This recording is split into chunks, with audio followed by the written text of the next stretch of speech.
First Steps in the Higher Life, Step 7, from James Allen's book, Out from the Heart. My name is Steve Van Eiderstein, and welcome to the Narrowing Path, Walking the Spiritual Walk. So, welcome to the 7th step out of 10 from James Allen's book, Out from the Heart. And today actually marks the conclusion of James Allen's second lesson. So we are doing the 5th step from this disciplines of the tongue. So the discipline of the body was 1 and 2. That was indolence and self-indulgence. Very relevant stuff for myself and for many other people. But then 3 through 7 were dedicated to discipline of the tongue. And these have been actually quite incredible to go through and just see how prevalent they are in my personal life and in society in general, right? Because these are conversations that I'm having with people that I'm taking a look at for myself when we're going through these steps, seeing how I can apply it, how I can grow from it, and what I can personally change, right? So I'm kind of going on this journey with anybody else that's following along, just taking an honest appraisal of what I'm doing, how I'm doing it, and what's kind of been going on. So I appreciate everybody that's been along with me for the ride. So the first one for discipline of tongue, was slander. The second was gossip. Third was abusive language. Fourth, which was last week, we did levity and irreverent speech, which I enjoyed very much. And then today's step 7, and we're going to be talking about captiousness and fault finding. Now, this, just a reminder, I guess, that these are steps to take for people to take to start actually being introduced to a spiritual way of living, right? So when the things we're talking about, they're very common in today's world, but not everyone wants to change them, right? Not everyone actually wants to walk this path. Not everybody wants to grow in spiritual understanding. Some are actively avoiding it, actually. So some of these things might not resonate with some people because they find too much pleasure from it. It serves them too well, and their own ego too well. And they really have no desire to change it. And if that's you, then I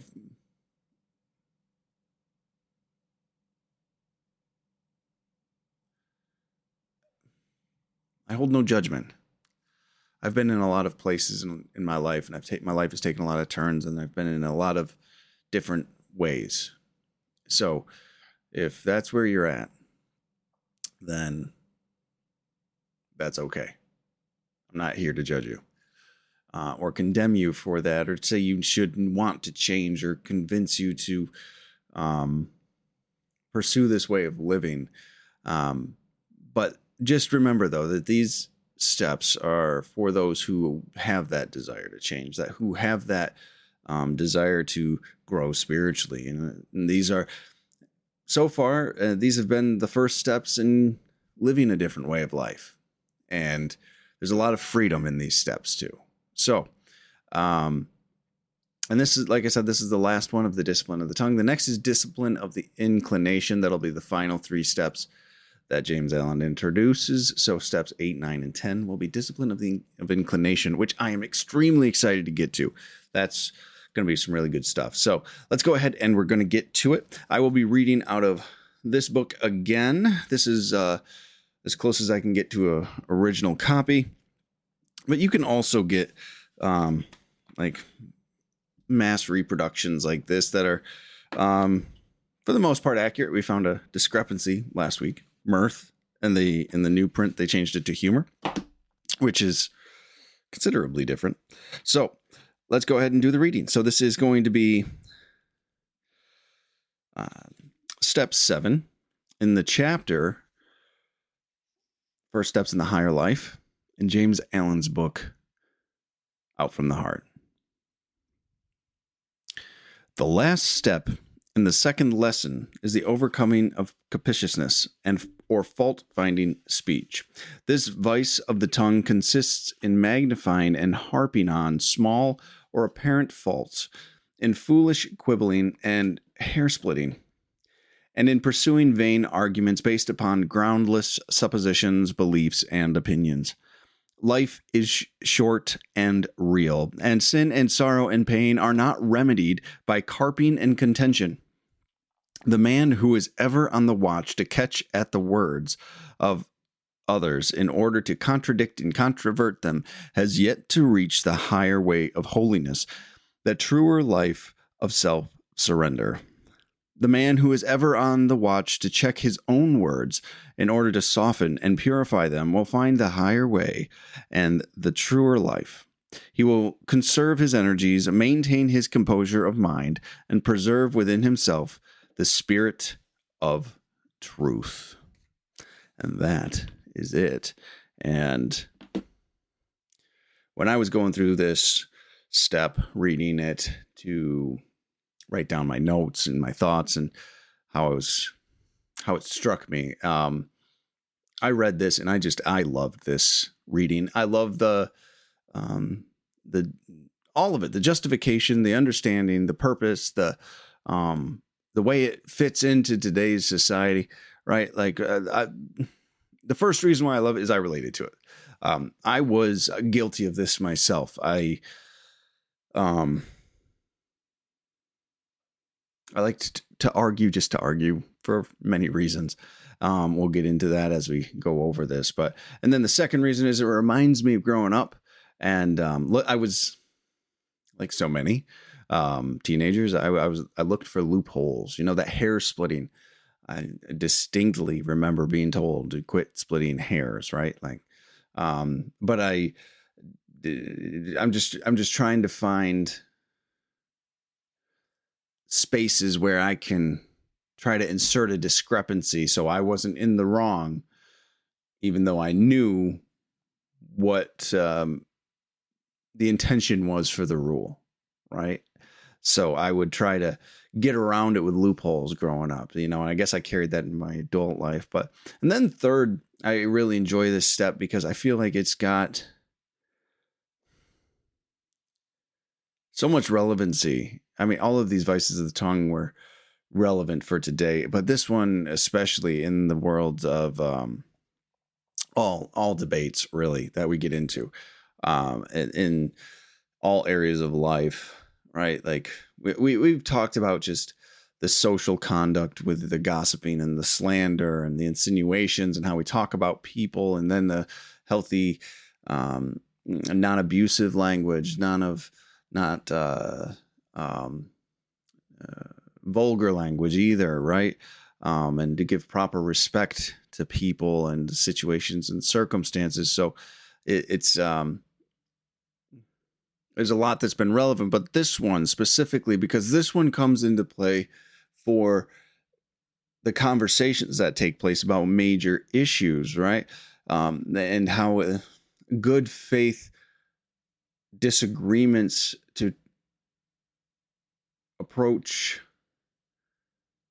a common solution doesn't happen that much anymore. Actually, it doesn't really get involved so much with people's intentions for having the conversations. So it's extremely relevant to the societies today, the world today, in many, many ways, and how we actually communicate and what our intention is for these communications too. So it's extremely relevant and necessary step that we need to discuss. So let's go ahead and get into it. The first line that he opens with, the last step in the second lesson is the overcoming of captiousness or fault-finding speech. So again, I got out my 1929 Webster's Home Dictionary, college and home dictionary, actually. And I wanted to define captiousness, or it was capricious. And it's ready to catch at faults or take offense, quibbling, sophistical, fitted to harass or perplex, carping. And then also I defined sophistical as specious, but fallacious.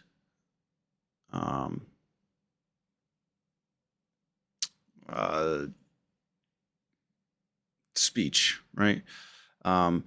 Because we have this associated with sophisticated, so sophistical is very similar, and I wanted to make sure it doesn't mean refined. In this case, it means specious and fallacious speech, and reasoning specifically. So don't get that concerned. And I actually found out, because I did a little bit of research on it, that sophisticated actually used to mean adulterated and made worthless. And sometime in the early 1900s, it switched over to meaning refined. So it's very odd, because everything else associated, like sophistry or this sophistical or anything else, is quite a negative, or has an intentionally deceptive definition to it.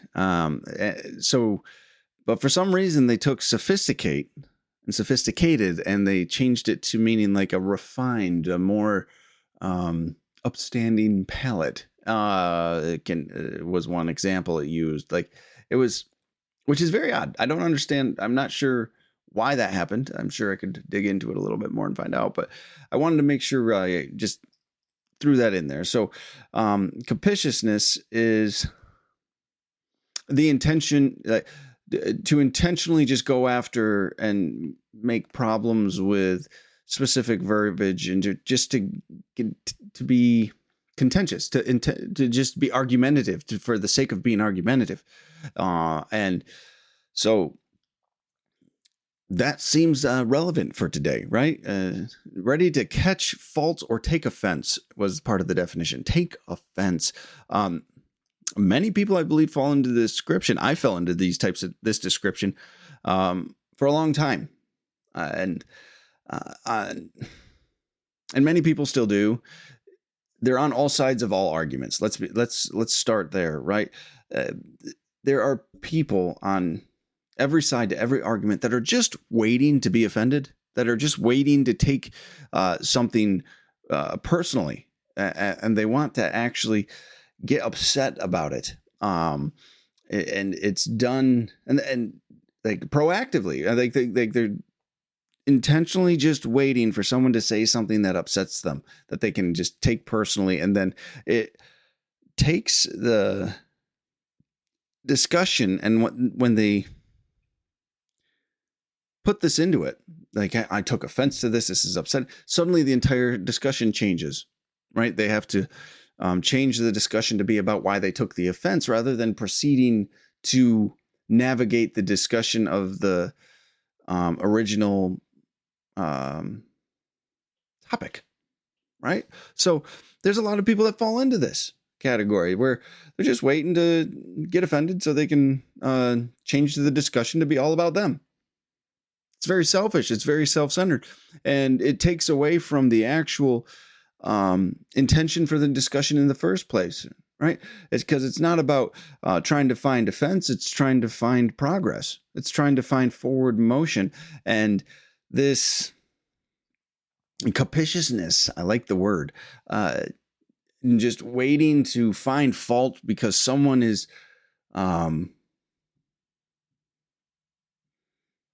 maybe speaking in a way that they find upsetting, instead of asking to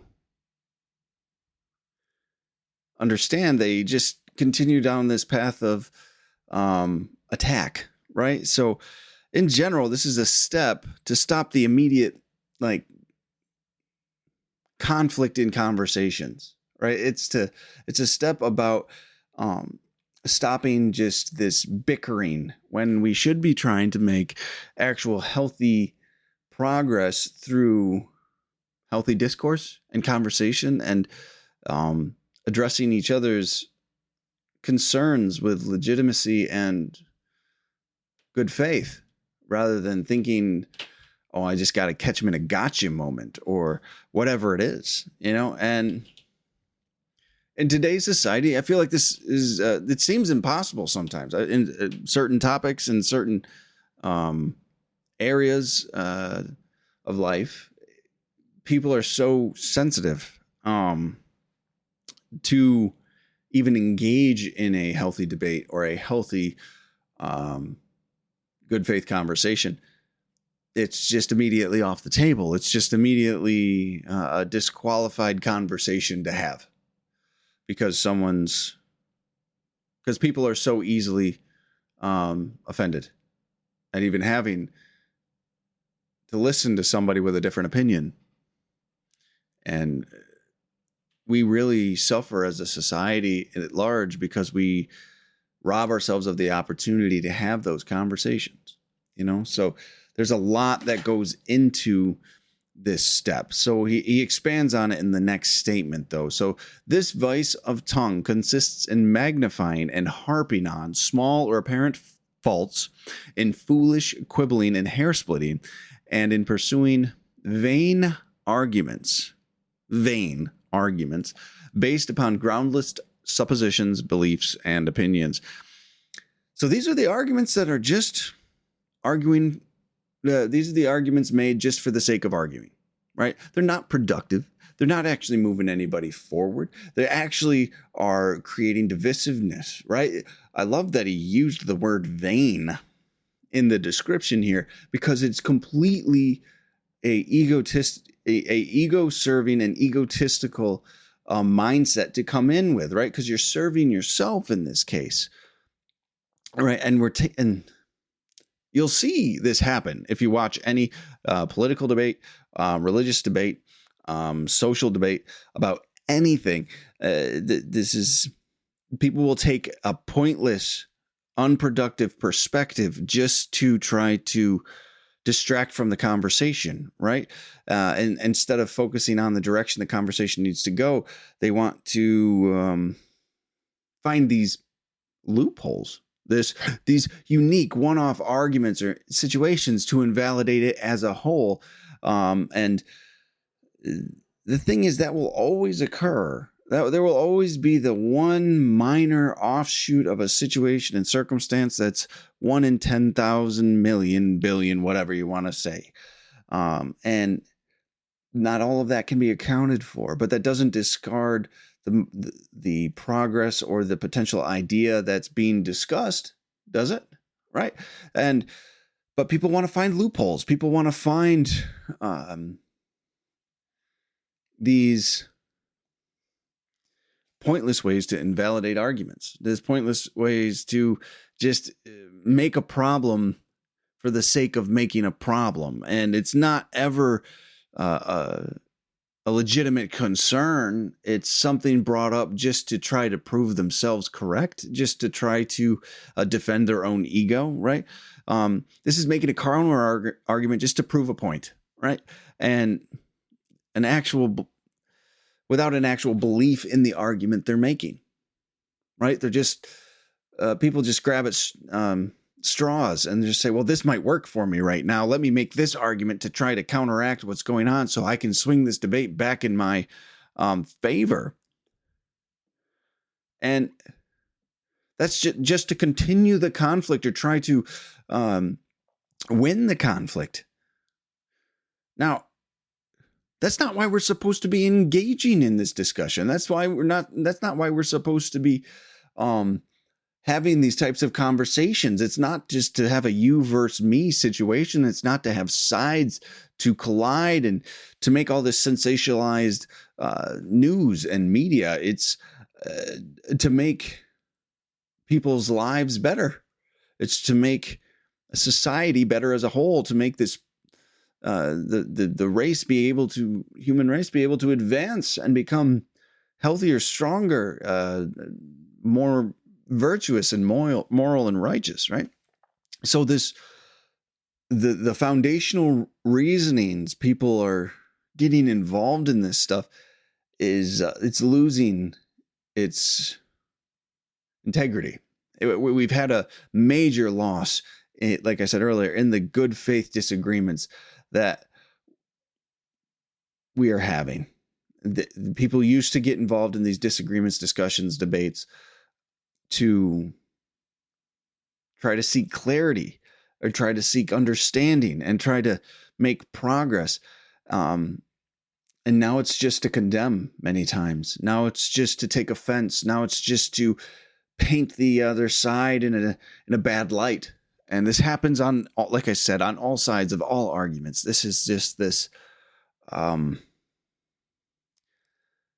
mudslinging type of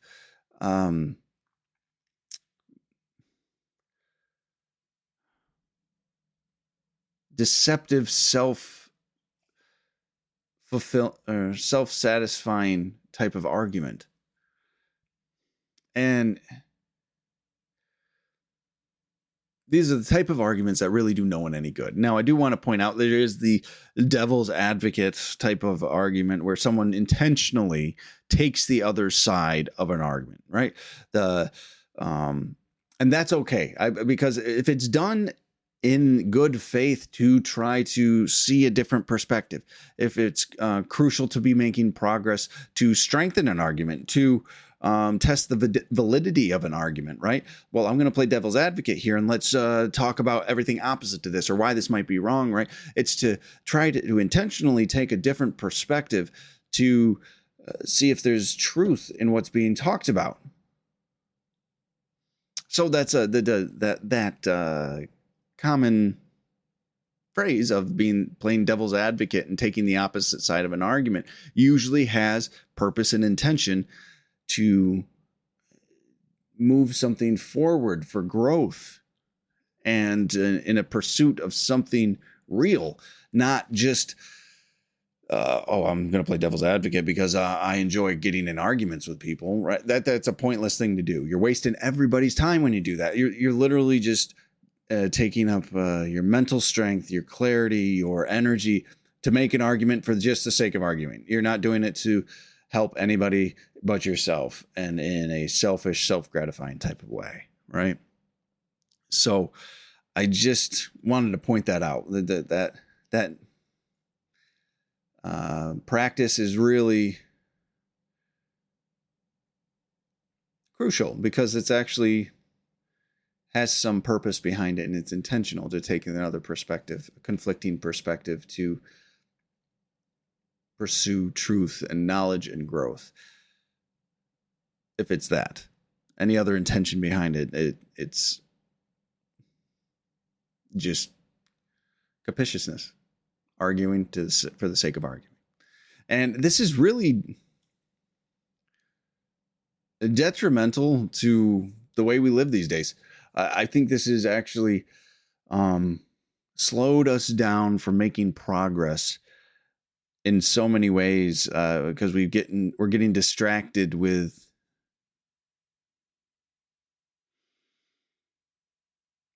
ego-serving details. Maybe is the best way to say it, right? We're taking offense and taking things personally, and we're making assumptions when we should be seeking clarity and understanding, when we should be seeking truth, when we should be seeking to find common ground to build upon rather than just faults to throw at each other instead of trying to find reasons to attack someone's reputation or attack someone's character, right? Like it's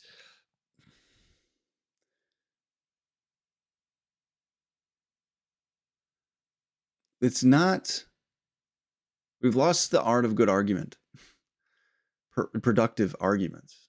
And we wait for a hot button word to be used, or we wait for a hot concept to be touched on, and we take issue with it because we think we know what the other person's talking about or why they would want to do it, right? You see people do it all the time. One person says, I agree with this one thing, and then suddenly they get assigned an entire ideology to them, which is incorrect. People have become presumptuous and condemning, and they bring their own thoughts and ideas that they've come with pre-built and they've vetted and just assign it to you. Then you attack you with it. And it's It's just so false. It's so unhealthy. Uh, this is such a drain on people's ability, or such a weight on people, anchor maybe is a better way to say it, on people's ability to move forward, on people's ability to grow in knowledge and understanding, to make progress. And it's just two egos just smashing up against each other, trying to just conquer the other, and let their opinion reign over the other person's, right? There's no collaboration involved. It's me versus you. And that's so unhealthy. It's so incredibly unhealthy. And this goes into this idea that people have become defined by their ideas and their opinions, rather than be an individual that also has ideas and they're pursuing truth, right? If you're an individual, and I was one of these individuals, that I have a lot of ideas, I have a lot of opinions, and I become so attached to my opinions that they are my identity. That means when someone's disagreeing with me about one of my opinions, they're disagreeing with my identity and my fundamental being, right? Because my opinions are what I identify myself with. I know it might sound crazy, but it's really unhealthy to not really see yourself as an individual before you see yourself as your opinions, right? I've taken back that attachment. I have opinions, I have perspectives, I have understandings, but those can be changed. Now, those can be impacted and affected by new knowledge, by new perspective, by new understandings, right? I don't get into a disagreement about something I believe and take it personally anymore, right? Because their disagreement with my opinion or my belief does not invalidate me as a human being. I am still a human being worthy of dignity and respect. I am an individual. I am a child of the God of my understanding. You can't take that away from me just because you disagree with me about something. I don't need to make all these assumptions about someone else. I don't need to take it personally. I don't need to assign them any label or condemnation. I can allow them to be exactly who they are, and I can stand in confidence with my own individual belief in me, and what I am and who I am and how and what my intention is here. A lot of people have become far too invested and attached to their ideas. A lot of people have become far too invested and attached to their ideologies and concepts. And it provides a lot of unhealthy conflict. And it provides a lot of anger and hatred because of that. And it's a very sad thing to see, because that puts the person in this place of unable to grow. You're locked in so tightly to your opinions, and if they change, then you change, and that terrifies people, right? But when your identity resides outside of your opinions,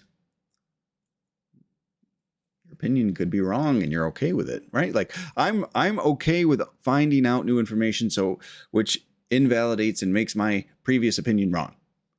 I actually hope for that, because that means I have the opportunity to grow and become someone different, and to take that information and apply it to my life, and to have a more active pursuit of truth. I don't need to defend it so vehemently that because I'm thinking that my identity is completely being challenged.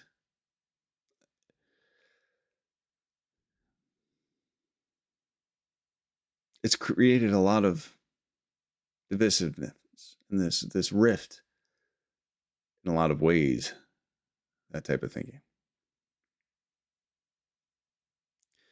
And it doesn't really help anybody. It doesn't move anybody forward. It doesn't make progress in anybody's life when two people that think that way get in an argument. It just creates contempt. And it's kind of heartbreaking, actually. And Alan actually talks about this in that next sentence here. He says, life is short and real, and sin and sorrow and pain are not remedied by carping and contention. I mean, that's pretty straightforward, isn't it? We don't have enough time to sit here and argue for the sake of arguing. We don't have enough time to sit here and take offense to everything. We don't have enough time to sit here and try to split hairs and find loopholes in everything that's being presented and try to just attack other people with words and try to just conquer another person. Life is far too short, and to make up all of these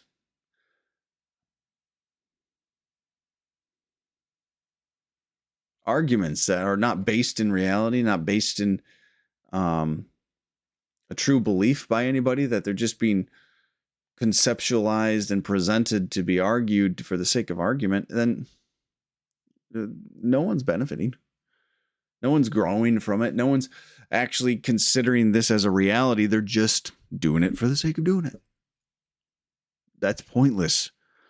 The idea that life is painful, to be messing around with pointless argument based on fantastic or unrealistic ideas, to engage in arguments for anything other than for truth and progress and understanding, is just pointless.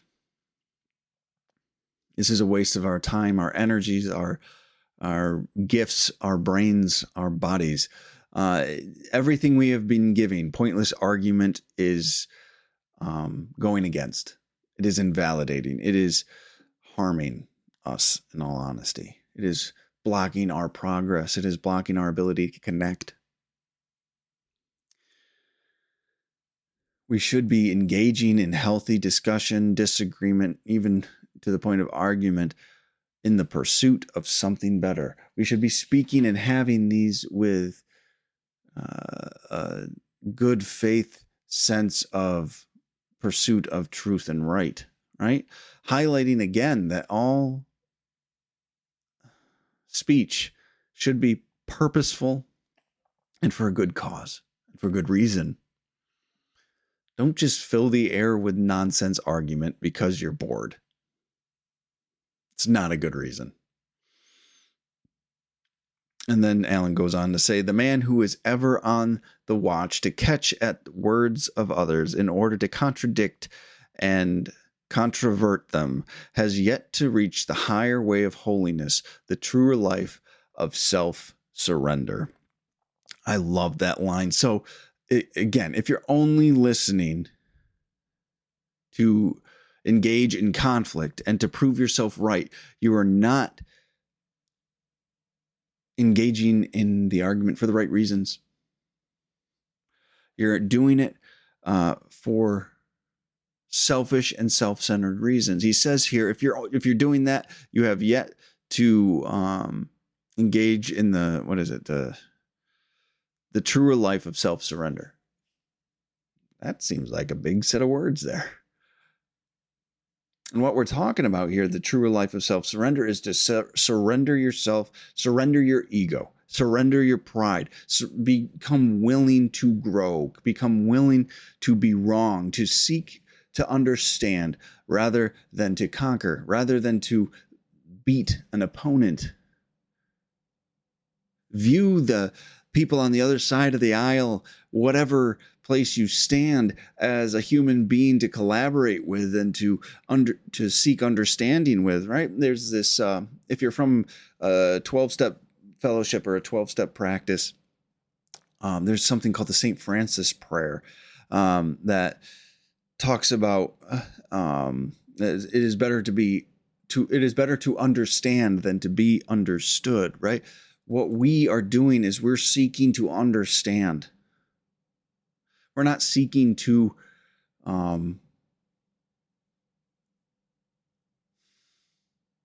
prove wrong. We're not seeking to change their minds because we have a stern belief that we're right. We seek to come and understand the other side. If both people come to the table to seek understanding and then to move forward, guess what? You can make all sorts of progress really quickly, right?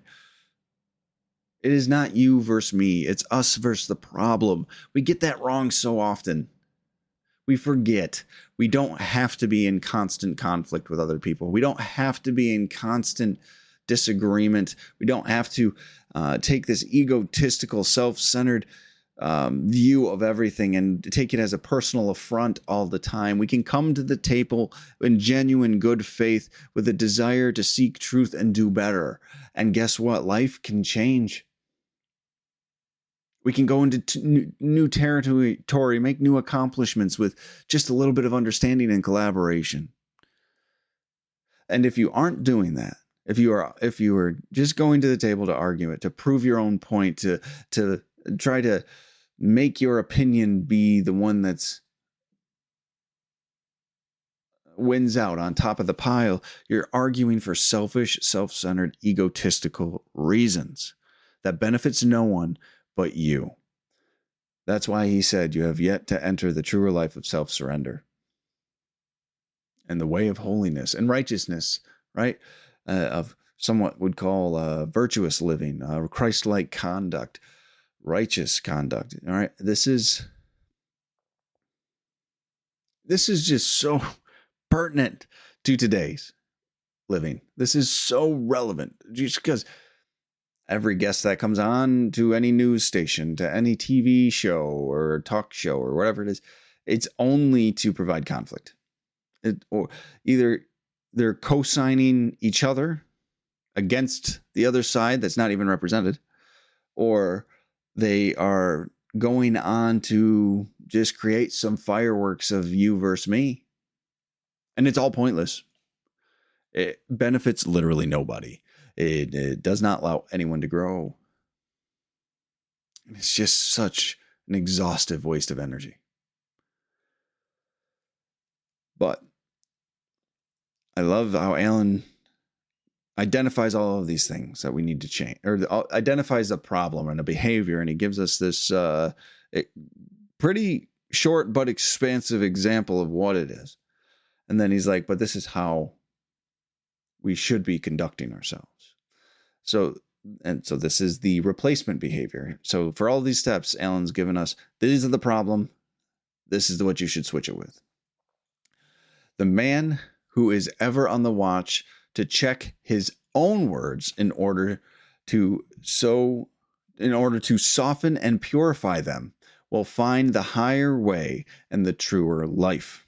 He will conserve his energies, maintain his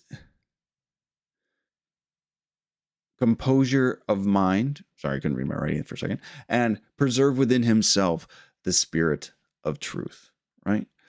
What a difference this is. What a incredibly different way to conduct ourselves.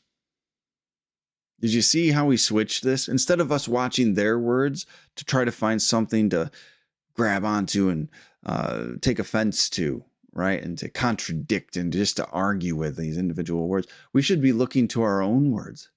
We should be looking to how we are engaging with the world. We should be looking to what we're saying in order to soften it and to purify it, right? Not sharpen it as a weapon, right? You don't see people do this at all. It's always just, let me watch, let me nitpick, let me go through this, we're supposed to be growing ourselves. We should be just paying attention to what we're doing and what we're bringing to the world, right? Not demanding the world conform to us. What should I do to bring to the world these ideas that I believe to be true?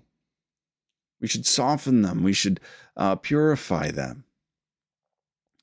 We shouldn't be attacking others with them. We should be making them presentable and palatable and honest and presenting them with integrity.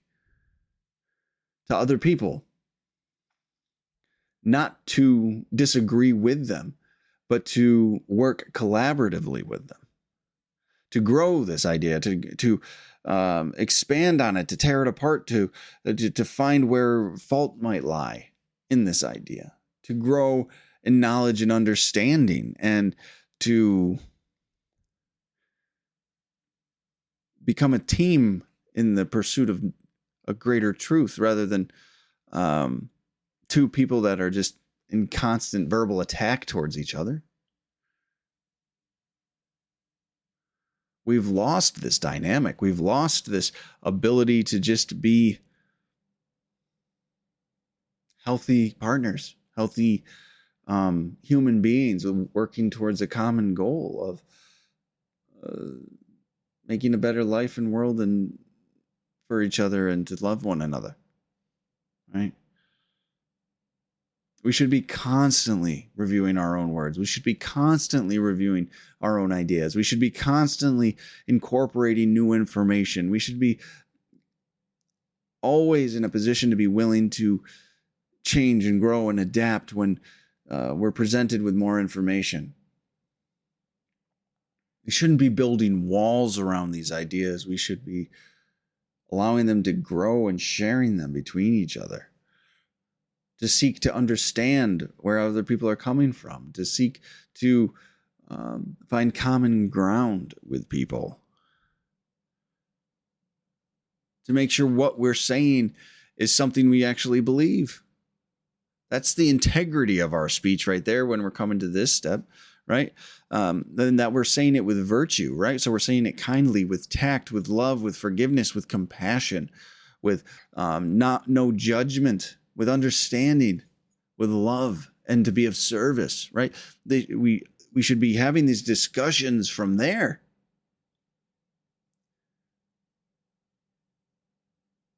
But we don't get told that. We don't get, that's not what's encouraged. We have to take it upon ourselves to live differently. We have to take it upon ourselves to present these things virtuously, to present them purely, to give people the opportunity to engage with us without fear of attack. And the last line, I keep saying it throughout this whole episode, but the last line I think is just so... This last sentence is our guide. It really is our guide. It's the standard to which we should hold everything up when it comes to this step. And it's preserve within himself the spirit of truth. So we should be constantly pursuing truth. Not my truth, not your truth, but the truth. We should be constantly be open to refining what we see and how we believe and what we think of in our perspective to be more aligned with truth. And we should hold that intention within ourselves. That's where this book is called Out from the Heart. And these steps help us change what's in our heart that we come from, right? Because what's in our heart drives our thinking. What we're thinking about and the thoughts we have drive our actions and our words. So when we stop the physical behaviors and when we stop the verbal behaviors, right, and we see what's in our minds, then we get to sit there and to say, hey, I don't want to think that way anymore. I want to hold the spirit of truth within me. I want to pursue truth, even at the expense of my own biased ideas and opinions, right? Truth will always be truth, regardless of what I think about it. Truth will always be truth, regardless of my experiences or my bias.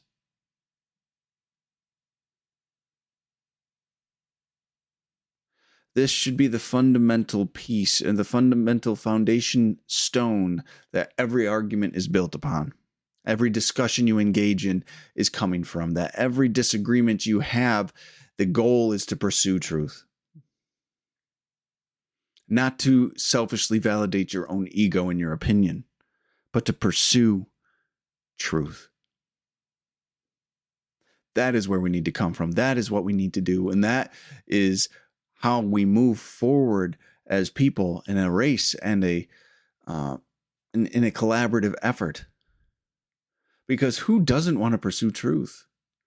Who wants to live in delusion?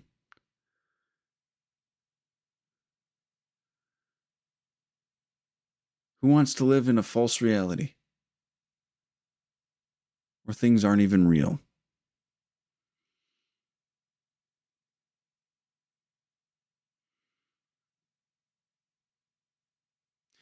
And when we pursue the truth, and that's the foundational piece, we won't expend nearly as much energy with all of these pointless conversations. We'll maintain our composure of mind because it's not something we take personally. We're not sitting here taking things personally and going on the defensive. We're not trying to attack other people. We're not so attached to our ideology or our opinion that we feel like we've got to get overly emotional about it.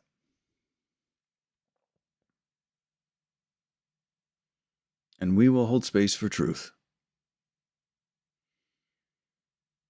Because it's not about me. It's about truth. And it will always be about truth. So that brings us to the end of this step, but it also brings us to the end of the second lesson, the discipline of the tongue, right?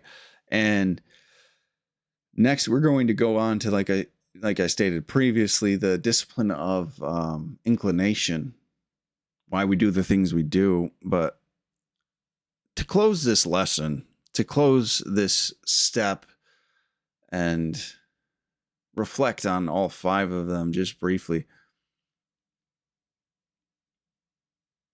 I believe in today's society, we have fostered all of these things rather than any type of healthy discourse. Over the course of the last 5 weeks of reading these steps and expanding upon them, we are hard pressed to find a table where everyone's sitting at it is there with the genuine goodness and intention to build and progress the world. There's very few places where these 5 things of slander and gossip and abusive and unkind speech and levity and irreverence, and then this of captiousness and fault-finding speech do not take place. It's because these are the things that make money. These are the things that get people emotional. These are the things that people will have a weak spot for.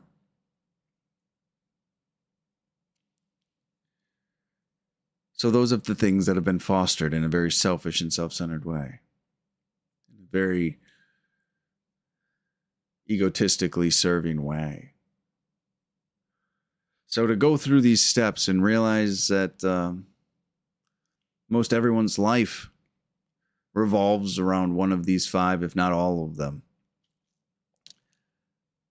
was and I include myself in that. I'll give myself an honest piece of credit to say I've made a lot of positive changes over the years of my spiritual journey and recovery from substances like alcohol and heroin, not cocaine, but I still fall into the trap of these things. I still struggle at times. It is difficult to hold a boundary. It is difficult to stand on virtue and stand on this growth. But I do believe that if we all can, on an individual basis, decide to change these steps and the way we talk to each other and the way we interact with each other and the way we speak about our neighbors and our friends and our enemies and those we disagree with, this whole world can change. We can make so much progress. We can stop this slow crawl that we've literally talked our way into.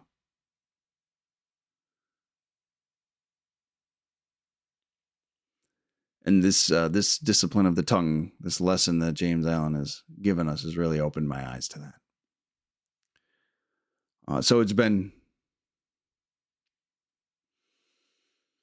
a period of growth for me going over these 5, and even the first 2 for the physical discipline of the body was very important to me. And I'm really looking forward to the final 3 steps, and the discipline of inclination, and disciplines and how we should conduct ourselves in the world, in our day-to-day living. And I hope you are too. I hope you're excited to get into those. And I appreciate everyone's support, follows. We just did get 5,000 streams on Spotify. That's an awesome thing. And also, we keep on growing with the subscriptions and the follows and the likes and everything too. And we cleared 400 followers on my YouTube channel, and I think that's a really cool thing. I'm really, really grateful for it.